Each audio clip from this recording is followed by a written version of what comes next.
o nosso assunto da semana passada, não é? Onde a gente terminou de falar, tá certo? Vou até voltar aqui um pouquinho. Tá todo mundo visualizando aqui tá todo mundo visualizando aqui o engenho, certo? Sim, senhor. Sim, Pronto. professor. Sim, Pronto, mas está excelente. travando um pouco. Tudo bem, tá travando, deve ser problema da internet, ou meu de você, mas não tem problema não, Isabel, tá gravando, daqui a pouco vai estar lá no nosso canal, porque o canal não é só meu, o canal é de todo mundo. Tá certo, pessoal? Então, a gente estudou engenho, ficou sem dúvida, muito simples, todo mundo entendeu que com o comércio de açúcar, né, foi uma forma de colonizar, porque aquele sistema de feitorias, inclusive a aluna Clara, Maria Clara, não foi isso? Ela jogou uma dúvida lá no mural e eu levei de volta a pergunta dela, que foi muito boa, acerca de quando começou a colonização no Brasil, em 1500 ou 1532. E aí vocês é que vão me dizer isso, tá certo? Se começa em 1500 ou 1532. Vejam lá no mural o questionamento que eu fiz a ela. E aí, eu botei como última frase, né, da aula essa aqui, né, de quem não dá assistência abre para concorrência.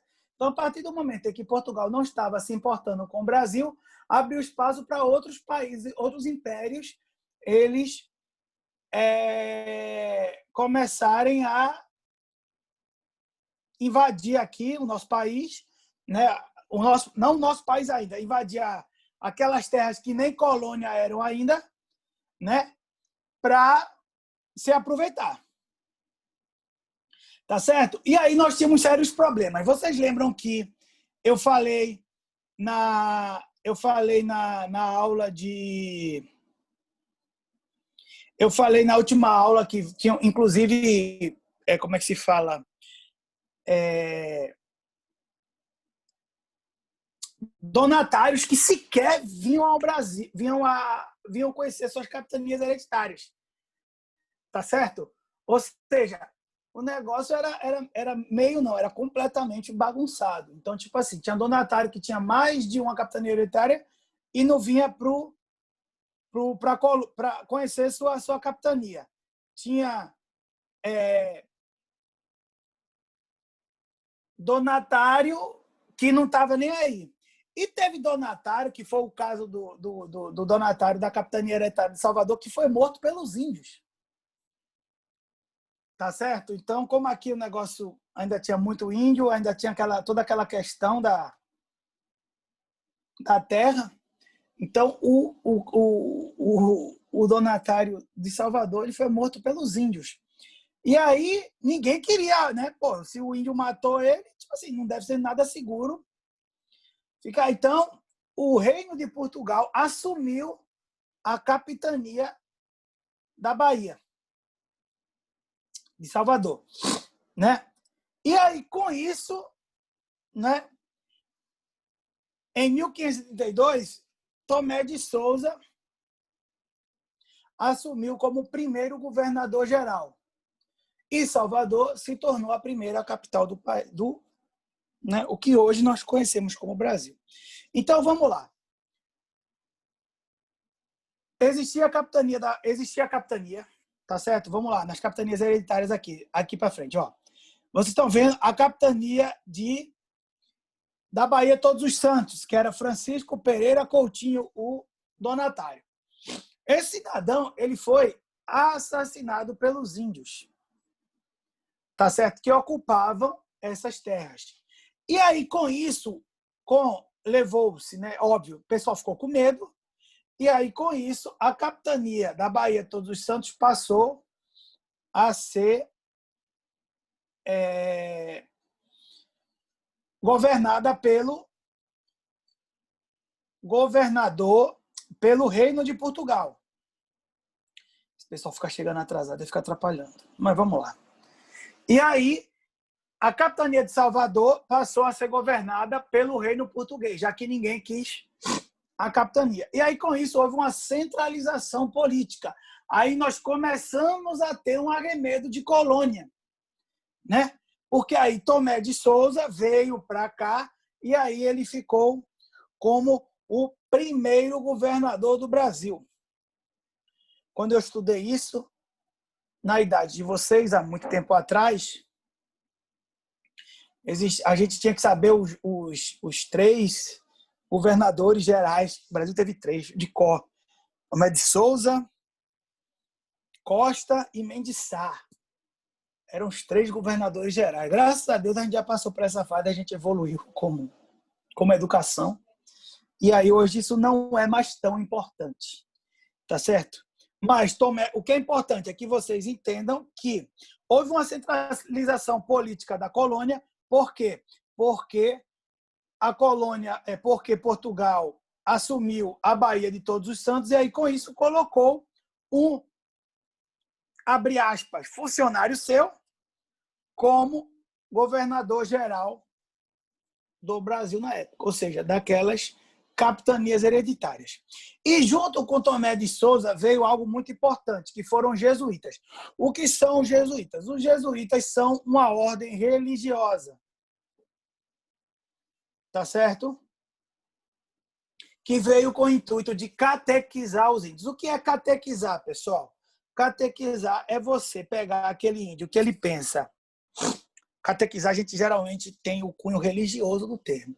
É você, aquele índio que não sabe falar português, aquele índio que venera Tupã, que venera a árvore, que venera os animais, e vai catequizar, vai transformar eles em seres, pessoal, muitas aspas nessa hora, civilizados. O que seriam seres civilizados? Seriam os índios que falariam a língua portuguesa, seriam os índios que profetizariam e acreditariam na Igreja Católica.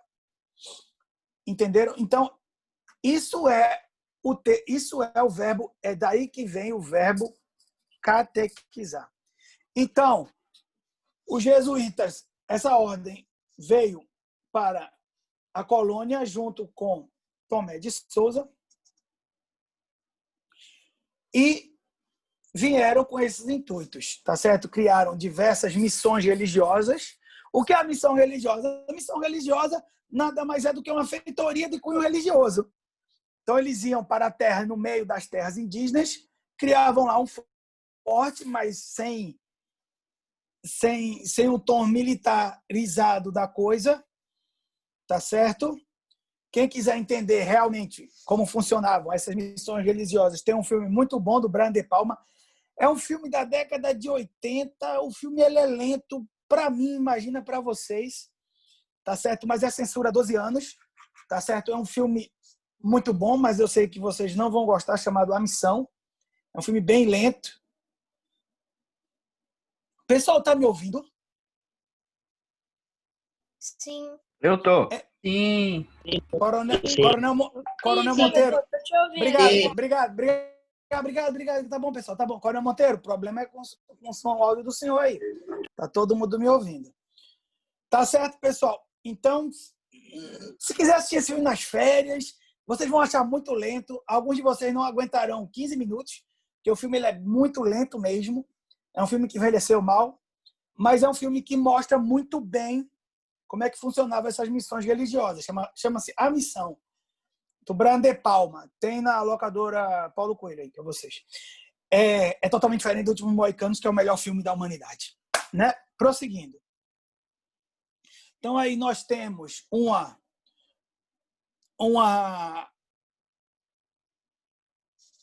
pintura, né, do que era Salvador nessa época, né, da vila de São Salvador, que hoje é, né, Salvador, aquela capital belíssima. Tá certo? Então, nós aí temos uma pintura. Aí nós vemos a Baía de Todos os Santos, mais para a direita abaixo. Né? Nós temos uma torre, do lado direito e uma torre do lado esquerdo. Né? Porque todas... Deixa eu mutar aqui o cidadão que está falando. O cidadão que está falando. Júlia, é você.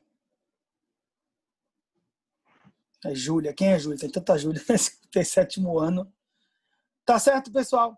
Então, voltando aqui. lembrar que todas essas vilas eram fortificadas, né? Se você for lá perto da região portuária de Recife, nós vamos ter forte do Brum, forte das 5 Pontas. Por quê?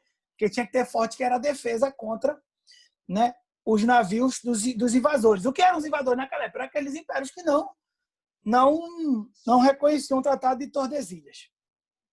Tá certo? E aí, pessoal, lá vem a França de novo, né? Então, a França estava só brincando por aqui de, né, contrabandear o nosso pau-brasil, né? E aí Portugal falou, não, chega, isso aqui não dá. Pessoal, vocês querem as terras das capitanias hereditárias, tá certo? Mas aí a França não desistiu. A França queria, né, continuar seu processo de roubo de conquista de território e comércio. Então, eles desembarcaram em 1555 na Baía de Guanabara. Onde é que fica a Baía de Guanabara? Eu sei que nós temos vários alunos que nasceram nessa cidade. Onde fica a Baía de Guanabara, pessoal? Alguém? Está dizendo onde ficava a Baía de Guanabara? Onde fica a Baía de Guanabara? Rio de Janeiro? No Rio de Janeiro, exatamente, aquela terra maravilhosa, né? Então, os franceses desembarcaram na Guanabara em 1555. E aí eles automaticamente se aliaram aos índios. Então vocês percebam que a França ela tinha meio que um modus operandi parecido. Eles fizeram a mesma coisa no Canadá, fizeram a mesma coisa nos Estados Unidos e estão fazendo a mesma coisa aqui no Brasil.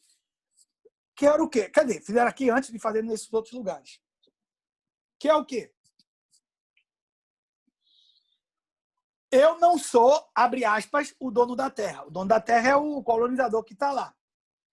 Quem é o inimigo desse colonizador? É o índio, porque o índio é o primeiro habitante, tanto do Canadá, como dos Estados Unidos, como da América Portuguesa.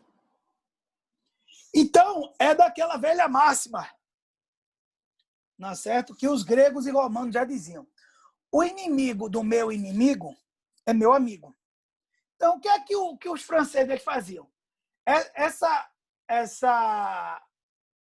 Essa ideia de que os franceses eram bonzinhos para com os índios é balela. Eles queriam a mesma coisa que os portugueses queriam, que os ingleses queriam, tá certo? Tanto na América inglesa quanto na América portuguesa, quanto na América espanhola também. O que é que eles queriam? Eles queriam, mas naquele momento eles queriam a mesma coisa que Portugal, ou seja, ter a posse da terra. Como naquele momento eles não podiam ter, o que é que eles faziam? Não, eu vou me aliar aqui com os índios, que os índios estão também estão lutando contra os colonizadores, vou fazer comércio com eles para que eles me ajudem contra os invasores. Então, a França, no último dos Moicanos, isso fica bem latente, né? Tem uns 6 a 7 minutos do filme que é só os franceses negociando com os índios para lutar contra os ingleses. Na América Portuguesa aconteceu a mesma coisa. Então, eles desembarcaram na Guanabara em 1555, se juntaram com os índios e fundaram o que ficou conhecido como França Antártica. Né? França Antártica, França do Sul. E aí, né, sobre o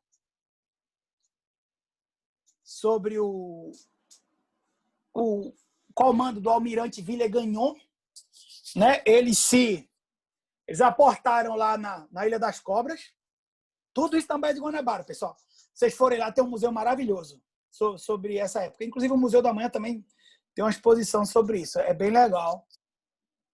Tá certo? Vocês que vão passar férias no Rio de Janeiro, eu sei que alguns daqui vão. Não é Júlia Rangel, Brandão, esse pessoal que já morou no Rio de Janeiro, que eu sei. E vejam só, pessoal, eles chegaram em 1555 e só foram expulsos em 1567. Em 1567, os portugueses se juntaram com outros índios também, né? Tem até uma... nas barcas de Niterói tem uma estátua gigantesca lá do índio. Esqueci o nome deles, que era Araribóia. Vou pegar o livro aqui para lembrar. Tá certo?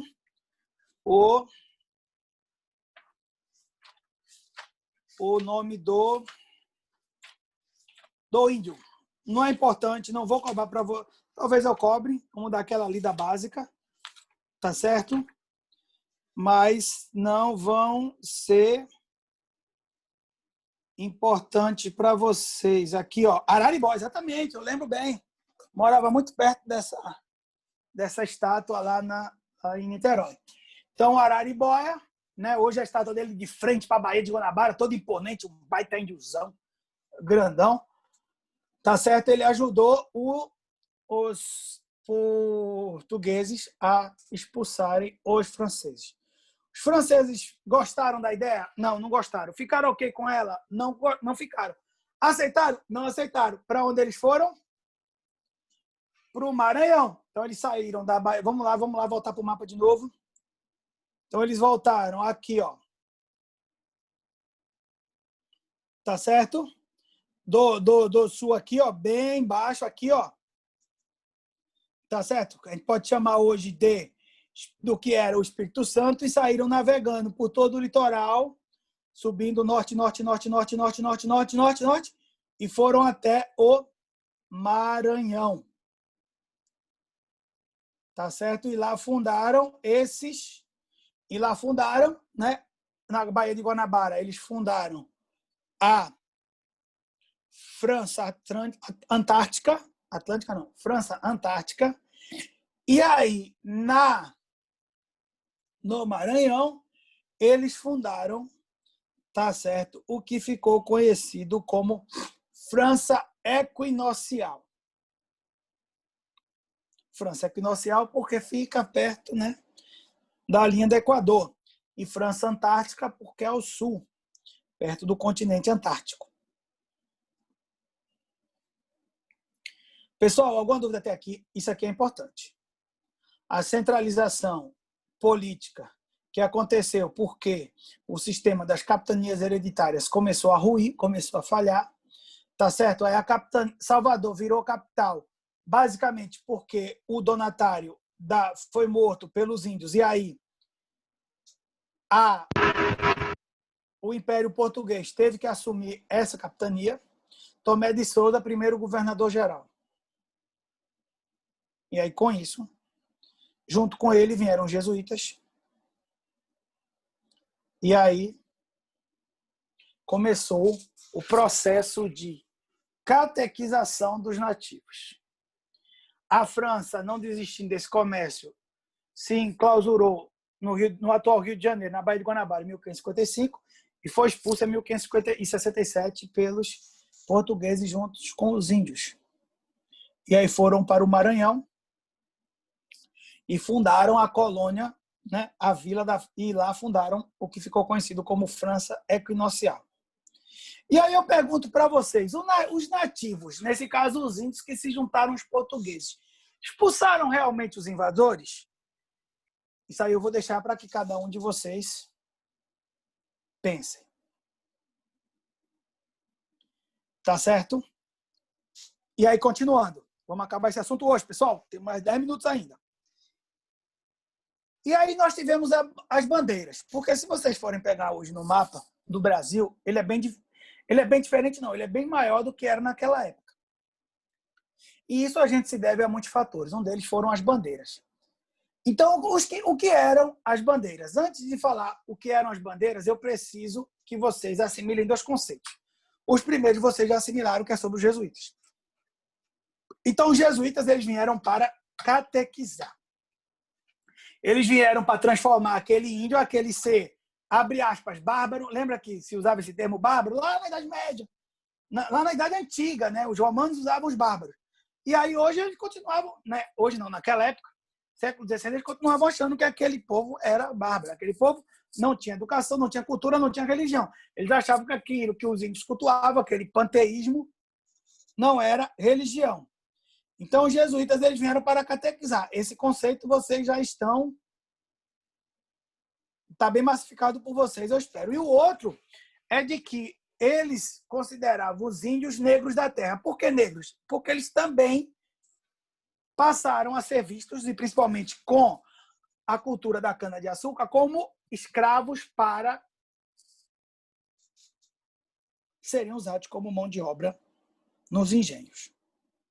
Ok? Então, os jesuítas vieram para catequizar os índios e os índios eram considerados, por aqueles que começaram a escravizá-los, de negros da terra. Então, o que eram as bandeiras? As bandeiras eram expedições.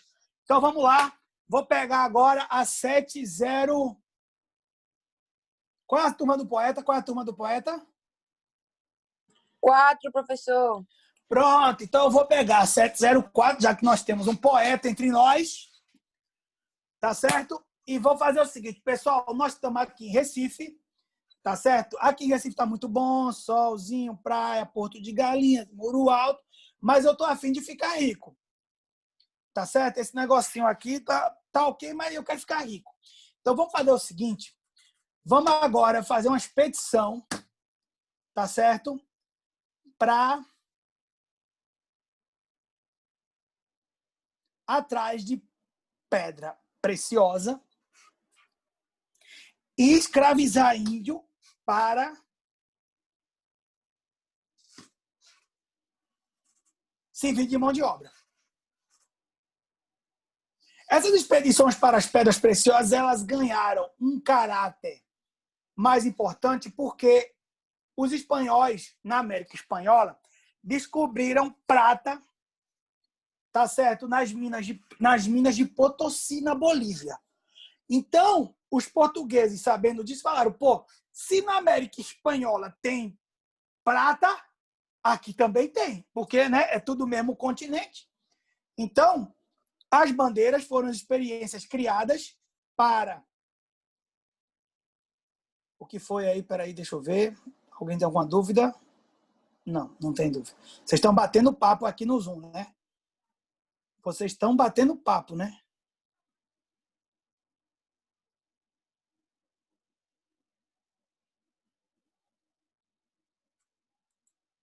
Ludovicense, provavelmente. Tá certo? Tem até um episódio engraçado que quando José Sarney, presidente do Brasil, ele foi presidente do Brasil, né? E ele é maranhense. É um almirante francês que estava enterrado no cemitério lá. O José Sarney pisou na lápide dele lá, que estava no solo, e ficou xingando, safado, safado, safado. Isso é uma anedota que contam. Quem conta, inclusive, é um historiador, Laurentino Gomes, quer dizer, jornalista, né? Mas fez um livro de história maravilhoso. Quando o Laurentino Gomes conta isso no 1822. É isso mesmo, gente. Apaguem porque eu falei. Ele fez isso com o inglês, foi em Westminster, não foi. Mas existe uma grande... No Rio de Janeiro é engraçado. No Rio de Janeiro é muito mais forte do que no Maranhão. A presença dos franceses no Maranhão foi menor. Foi menos tempo. Inclusive, a Marinha do Brasil tem muita coisa, muita homenagem a franceses. Por incrível que pareça. Né? Nós temos no Rio hoje a ilha de Ville-Gagnon, né? Porque, né, foi o almirante... E engraçado isso. Né, que o francês era o inimigo e tem muita coisa na Marinha brasileira hoje que remonta a essa época. Brasil, coronel. Já falei isso para os alunos várias vezes. Lá no Maranhão tem uma avenida importante lá chamada Daniel de Latouche. Ele é invasor e ainda homenagearam ele com o nome de uma avenida. É isso mesmo, sim, senhor, o Almirante de Latouche. Pois é, mas tudo bem, faz parte da história. Não tem muito o que se fazer com relação a isso, não. Então, pessoal, vamos lá, tá acabando.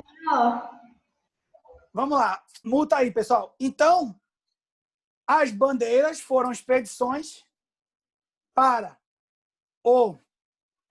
a tentativa de se encontrar pedras preciosas e, principalmente, né, aprisionar índios para trazer para eles virarem escravos. No filme A Missão, que eu já citei para vocês aqui antes, tem uma cena que mostra, né, uma bandeirantes lá na missão jesuítica. Isso aí levou um problema. Por quê? Porque os jesuítas eles estavam lá no meio do nada, tá certo? Fazendo um trabalho de educação, ensinando os índios ao português, ensinando os índios a acreditar na Igreja Católica, a ler a Bíblia, tudo. Aí eles tinham um ataque e tudo, aí faziam um esforço desgraçado para dizer, confiem na gente, nós somos pessoas boas, nós somos o branco bom.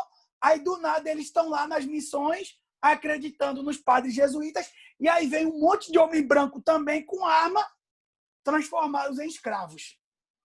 Vejam a bronca. Então, os jesuítas estavam lá com a questão do marketing, né, das relações públicas. Pessoal, olha, os brancos são pessoas confiáveis, são pessoas boas, está aqui a Bíblia, vamos aprender o português para falar com o homem branco, e do nada vem um monte de homem branco, mata quem se rebela, aprisiona quem não se rebela, leva as mulheres, tudo para ser escravo.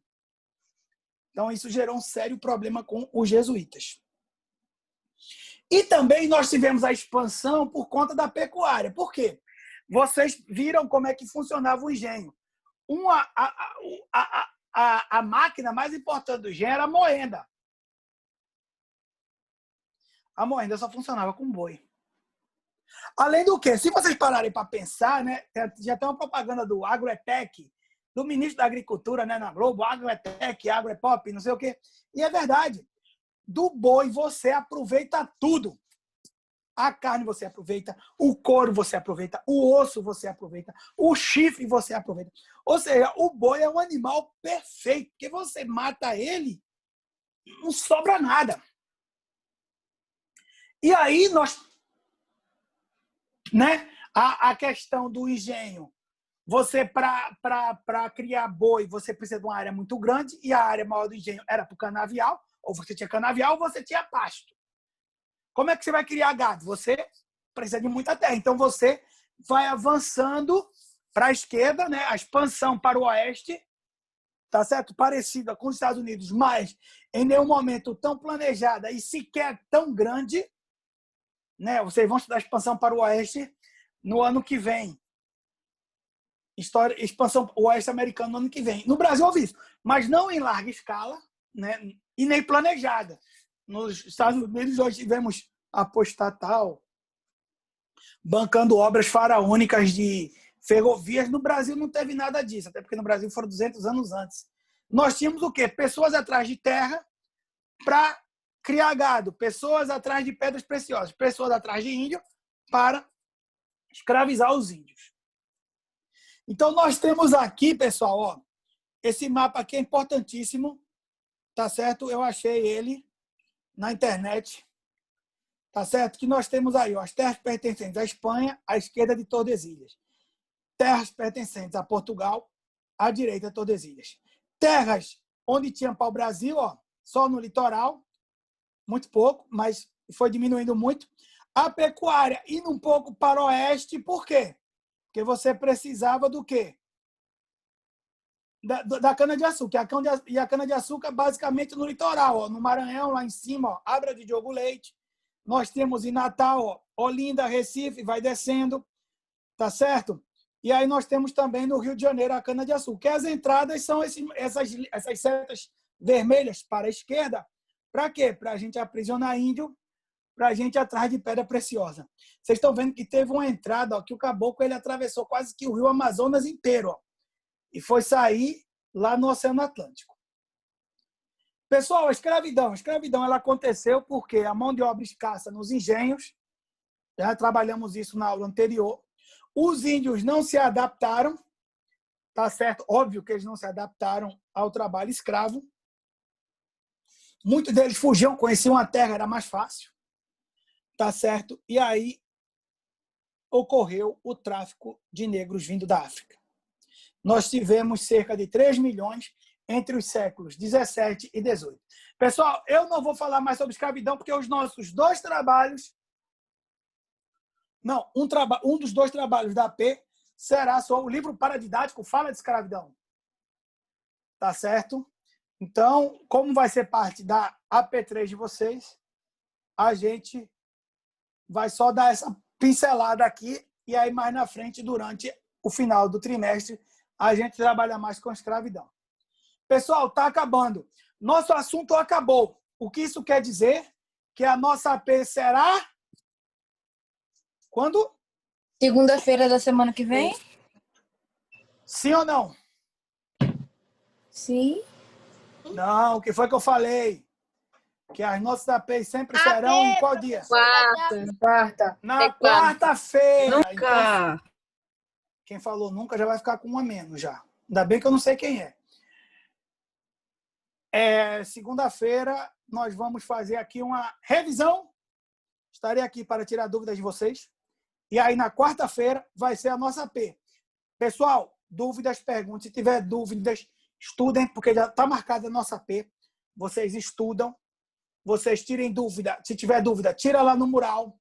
Tá certo? Se quiser discutir essa dúvida, traz segunda-feira para a gente, que a gente discute essas dúvidas na segunda-feira, antes da nossa prova. E nossa prova na quarta. Vou colocar no mural hoje, que a nossa AP será na quarta. Colocar na agenda também. Dúvidas, perguntas, choros, lamentações. Ok, pessoal? Dúvidas, AP na quarta-feira. Tá ok? Espera aí, aqui, meu filho. Pessoal, beijo para vocês. Até semana que vem. Vamos estudar. Tchau. Igor. Brasil, Coronel. Igor. É que aqui o meu celular aqui tá danado junto com a internet. Mas você falou com eles sobre o livro, né, que vai ter uma AP. Sim, senhor. Porque talvez nesses cortes aí, eu entro e saía toda hora, alguma coisa eu não ouvi, né? Virtuoso, é FO negativo para você. Você que está rindo. Já deu para ver aqui. E foi. O Virtuoso brincando aqui. E o Coronel caiu de novo. Pessoal, nosso tempo está acabando. O Coronel queria falar do paradidático, mas a gente já falou. Pode falar, Coronel. Não, só podia ser o Virtuoso, né?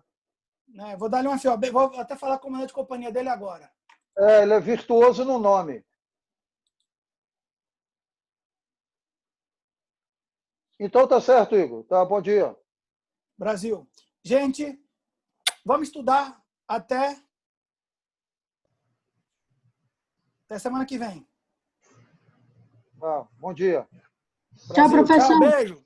Beijo, tchau.